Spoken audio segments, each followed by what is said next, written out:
नमस्ते, हम अनीता तिवारी एगो झूमर सुनाओ तनी अच्छा लगी तो लाइक करब, शेयर करब, कमेंट करब। धन्यवाद।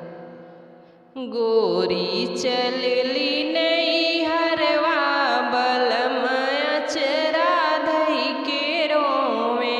गोरी चलली नैहरवा बलम अचरा धई के रोवे।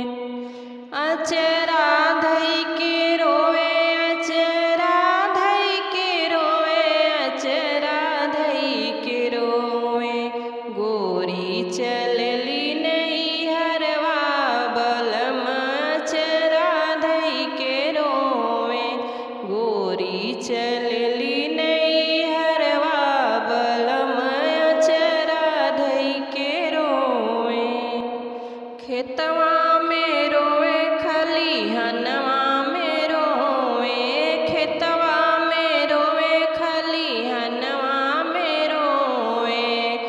धनवा रोपत के रोवे, बलम अचरा धई के रोवे।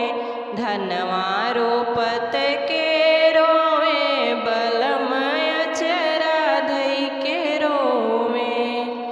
गोरी चलली नैहरवा बलम अचरा धई के रोवे। गोरी चलली नैहरवा बलम अचरा धई के रोवे। बाग में रोवे, बगियवा में रोवे। बाग में रोवे, बगियवा में रोवे। अमवा के डल धई रोवे, बलम अचरा धई के रोवे। अमवा के डाल धई रोवे, बलम अचरा धई के रोवे। गोरी चलली नैहरवा बलम अचरा धई के रोवे। गोरी चलली नैहरवा बलम अचरा धई के रोवे। सड़क पे रोवे, सड़किया पे रोवे। सड़क पे रोवे, सड़किया पे रोवे। रहिया चलत में रोवे, बलम अचरा धई के रोवे। रहिया चलत में रोवे, बलम अचरा धई के रोवे। गोरी चलली नैहरवा बलम अचरा धई के रोवे। गोरी चलली नैहरवा बलम अचरा धई के रोवे। कोठा पे रोवे, कोठरिया में रोवे।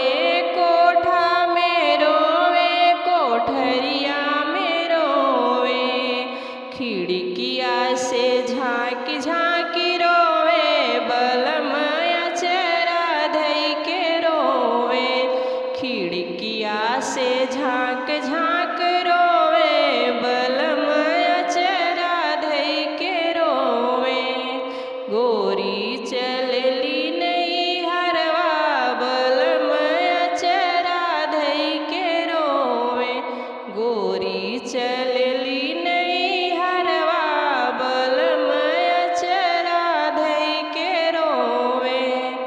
सेज पे रोवे, सेजरिया पे रोवे। सेज पे रोवे, सेजरिया पे रोवे।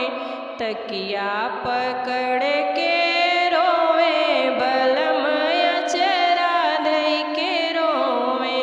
तकिया पकड़